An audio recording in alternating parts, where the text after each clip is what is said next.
बारगाह रिसालत में सारे लोग झूमकर आशिकाना आजिजाना मुखलिसाना अंदाज में दुरूद शरीफ का हदिया पेश करें। सब मिल के पढ़ें अल्लाहुम्मा सल्ली अला सय्यिदना मौलाना मुहम्मद व बारिक व सल्लिम सल्लु अलैहि सलातुम व सलामुन अलैका या रसूल अल्लाह। सब लोग जोर से बोलें सल्लल्लाहु अलैहि वसल्लम। कॉलम का आवाज बढ़ाओ, कॉलम का बेस मत बढ़ाना, बेस कम करो, कॉलम का वापसी का आवाज बढ़ाओ। हेलो हेलो और बढ़ाइए, मशीन से बढ़ाइए, इससे एम्पलीफायर से। हेलो मोहतरम हजरात, ये मदरसा उम्मुल खैर फातिमा लिल बनात का अजीमुश्शान प्रोग्राम चल रहा है, जिसमें आप और हम शिरकत की सआदतें हासिल कर रहे हैं। ये इदारा अली जनाब हमदर्द कौम मिल्लत ज़ीशान साहब बड़ी मेहनतों के साथ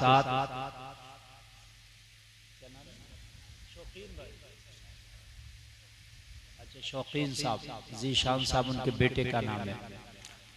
शौकीन भाई माशाअल्लाह इसको चला रहे हैं और सींच रहे हैं। अल्लाह ताला इस मदरसे को और इस मदरसे के चलाने वालों को दिन दोगुनी रात चौगुनी तरक्की अता फरमाए। आज कुछ बच्चियों की दस्तार भी है और उनको सर्टिफिकेट भी मदरसे की जानिब से दिए जाएंगे। मैं दुआ करता हूं अल्लाह ताला इस मदरसे में पढ़ने वाली बच्चियों को कनीज़े फातिमा बनाए और सही तरीके से दीन की राह पर चलने और अपनी दूसरी बहनों को उसको समझाने की तौफीक अता फरमाए। हजरात, बड़ी बात है मदरसा चलाना, और शौकीन भाई माशाअल्लाह बहुत अच्छा मदरसा चला रहे हैं। अल्लाह इनके हौसलों में और बुलंदी अता फरमाए। ये बड़ी मोहब्बत करते हैं हमसे और इनकी ख्वाहिश थी कि मैं हाजिर आऊं इनके इस जलसे में, और काफ़ी दिन पहले मेरी ही मर्जी से ये तारीख इन्होंने रखी और लिहाजा इनकी दावत मोहब्बत पे मैं हाजिर आया। आप लोग तशरीफ फरमाएं, थोड़ी देर में आपकी खिदमत करूंगा, कुछ बातें मैं आपको बताऊंगा। अल्लाह करे कि हमें कहने से ज्यादा अमल की तौफीक अता हो। आप लोग बहुत अच्छे लग रहे हैं बैठे हैं। वो जो कुर्सी पे पीछे बैठे ना, ये नीचे बैठ जाए आके, कुर्सियां छोड़ गए, इसलिए कि आप नबी के जलसे में आए हो और आराम से बैठो। ये सब जगह भर लो, आगे आगे आके आ जाओ। वो लोग भी आ जाए। देखो, कुर्सी पे बैठना कोई कमाल नहीं है, कुर्सी ज्यादा देर तक नहीं रहती है। जमीन मरने के पहले भी रहेगी और मरने के बाद भी जमीन ही मिलेगी। तो जमीन से जो है बहुत गहरा लगाव है हमारा, और ये जमीन बैठे अच्छा लगेगा। जरा मजमा ना गंजा सा लग रहा है जगह जगह, किसी के सर से बाल उड़ जाए तो वो अजीब सा लगता है, ऐसे ही मजमा लग रहा है। तो आप आगे बैठ के जरा भर के इसको बैठे ताकि अच्छा लगे और मैं थोड़ी देर आपकी खिदमत कर सकूं। आपकी कोई तादाद ज्यादा नहीं है, बहुत मुख्तसर से लोग हैं, जितने हैं आराम से बैठे और मोहब्बत से सुने। मिंबर शरीफ पे आप देख रहे हैं, आपने उलमा, हुफ़ाज़ व क़ुर्रा, शोरा, इनकी नातों को सुना। अच्छी निज़ामत आपने समात की, महजूज हुए। मैं आपके सामने हाजिर आया आखिरी कड़ी के रूप में। शायद मेरे बाद अब ये प्रोग्राम इख्तिताम पजीर हो जाएगा।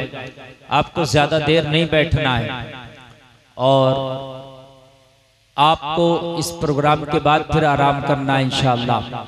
एक बार सारे लोग कलमा शरीफ पढ़ें, ला इलाहा इल्लल्लाह मुहम्मदुर रसूलुल्लाह। सब लोग बोले सल्लल्लाहु अलैहि वसल्लम।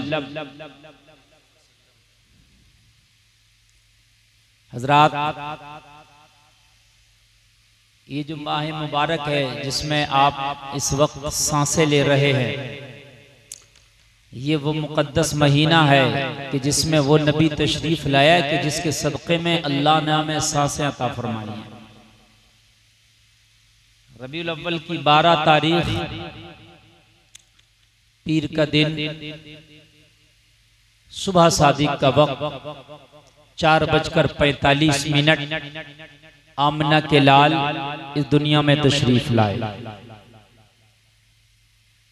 वो क्या आए, हमारे हाल ये हो गए कि जब तक बिके न थे तो कोई पूछता न था, तुमने हमें खरीद के अनमोल कर दिया। एक अरब ने आदमी का बोलबाला कर दिया, खाक के जर्रों को हम दोषे सुरैया कर दिया। खुद न थे जो राह पर औरों के रहबर बन गए, क्या खबर थी जिसने मुर्दों को मसीहा कर दिया। आका का करम हुआ कि उन्होंने हम गुलामों को अपना के गले लगाया, और नबी के अपनाने की वजह से अल्लाह ने हमें अशरफुल मखलूकात बनाया। सारी मखलूकात में सबसे अफजल अल्लाह ने इंसान को बना दिया। इंसान, हद यह है कि इंसान को अल्लाह ने फरिश्तों से भी अफजल बना दिया, लेकिन इंसान अपनी औकात को समझ नहीं पाता, अपनी हैसियत को इंसान नहीं समझ रहा। इंसान सिर्फ यही समझ रहा है कि शायद मैं दुनिया में सिर्फ कमाने के लिए आया, शायद मैं दुनिया में सिर्फ चंद सिक्के हासिल करने के आया। शायद इंसान ने सिर्फ यही समझ लिया है कि मैं दुनिया में चंद पैकेट खैनी और गुटके के खाने के लिए आया हूँ, शायद मैं बड़ा मकान और अच्छी गाड़ी खरीदने के लिए आया हूँ। नहीं नहीं, वमा खलक़तुल जिन्ना वल इंसा इल्ला लियअबुदून, अल्लाह ने सिर्फ तुझे अपनी इबादत के लिए पैदा फरमाया है और कोई दूसरा मकसद नहीं था। हमने इसी मकसद को छोड़ के सारे मकसद हल करना शुरू कर दिए, लेकिन एक मकसद हल ना कर सके तो वो इबादत वाला हल ना कर सके जिसकी वजह से अल्लाह ने हमें दुनिया में भेजा।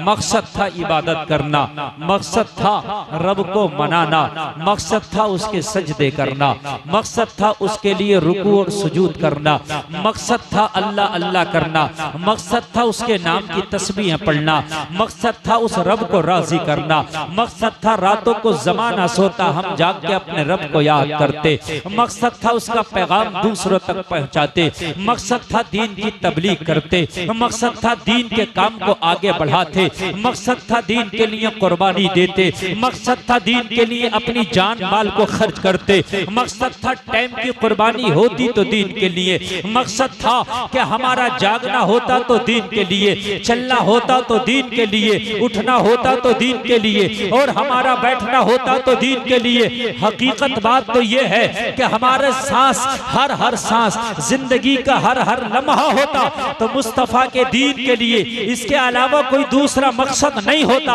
लेकिन आज हमारी जिंदगी का 24 घंटा हर काम के लिए है, लेकिन अगर हमें टाइम नहीं है तो सिर्फ दीन के लिए नहीं है। कमाल भाई, जरा ई को कम कर दो, आवाज समझ में नहीं आएगा। हाँ, ई को कम करो और आवाज तेज करो। कौन सा मैक लगा के बैठे हो यार तुम? भाई हमारे पास हर काम के लिए टाइम है, लेकिन अगर टाइम नहीं है तो नमाज के लिए, टाइम नहीं है तो 4 दिन की बातें सुनने के लिए, अगर हमें टाइम नहीं है तो मस्जिद में जाने के लिए। बाकी सब टाइम है, ताश खेलने का, बग्गी बाग खेलने का, क्रिकेट खेलने का, समझ रहे हैं, बातें करने का, चौपालों में बैठने का, चौराहों पे खड़े होने का, सब टाइम है। सिर्फ टाइम नहीं है तो सिर्फ हमें इतना टाइम नहीं है कि दो मिनट बैठ के कुरान के एक रुकू की तिलावत भी कर लेते। इतना टाइम नहीं है हमें। कहाँ हम जा रहे हैं मुझे बताओ मुसलमान, हम किधर चले गए? अगर कोई दीन पे चलता है तो उसकी मजाक हम बनाते हैं, ये तो बहुत बड़ा मौलाना हो गया, ये तो बड़ा नेक हो गया। कोई बच्ची अगर पर्दा करने लग जाए तो महल्ले की लड़कियां उसकी मजाक बनाती हैं, तो बहुत बड़ी मुल्लानी हो गई। ओ लोगों, हम कहाँ जा रहे हैं? हम किधर जा रहे हैं? निजामे मैं कदा को जिस तरह बिगड़ा है इसहाकी, उन्हीं को जाम मिलता है जिन्हें पीना नहीं आता। आज जो सही रास्ते पर हैं उनकी मजाक बनाई जाती है, और उनको जो नेक लोग हैं उनके चेहरों पर दाढ़ी है और वो नमाजें पढ़ते हैं, जमाना उन्हें मुल्ला जी कहता है। ओ मुल्ला जी,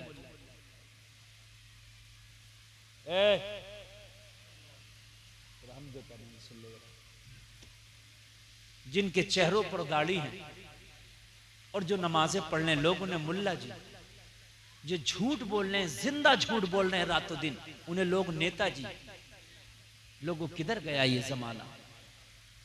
जबकि सही अगर पूछो तो तुम्हारे सबसे बड़े नेता ये दीनदार, ये उलमा, ये आलिम तुम्हारे सच्चे नेता हैं, तुम्हारे सच्चे हीरो हैं, तुम्हारे सच्चे ये रहबर हैं, तुम्हारे अमीर हैं, ये तुम्हारे सरदार हैं, नबी के नाइबीन हैं। तुम्हारा अगर कोई मामला होता तो इनकी बारगाह में तुम्हें जाना चाहिए, हजरत हमारा फैसला करो। और जब तक फैसला कुरान और हदीस की रोशनी में होता रहा तुम फायदे में रहे, और जब तुमने फैसला कुरान को छोड़ कर करना शुरू कर दिया, झगड़ा करो, मारने वाले का भी पैसा खर्च होता, पीटने वाले का भी पैसा खर्च होता, दोनों का पैसा खर्च होता, दोनों तारीखों पर जाते हैं, दोनों का वक्त खर्च होता है। खुदा की कसम, अगर तुमने अपना फैसला किसी आलिम की बारगाह में रखा होता तो वो कुरान और हदीस की रोशनी में तुम्हारा फैसला कर देता, तेरा भी पैसा बच जाता, उसका भी पैसा बच जाता, हक फैसला होता, जिसको सजा मिलना होती उसे सजा मिल जाती, और जिसको जो है जजा मिलना होती उसे जजा मिल जाती। लेकिन हाय क्या हो गया, तुम्ही ने कुरान को छोड़ दिया, तो फिर गैरों से हमें शिकवा क्यों है? नारे तकबीर, नारे रिसालत, फैज़ाने सरकारे मदीना, मसलके आला हजरत अल्लामा मौलाना मुफ्ती गुलफाम साहिब क़िबला, नारे तकबीर, नारे रिसालत। आज मुझे बताओ कितने लोग हैं जो फैसले उलमा से कराते हैं? शायद पूरे गांव में एक नहीं मिलेगा यार, मैं गारंटी से कहता हूं।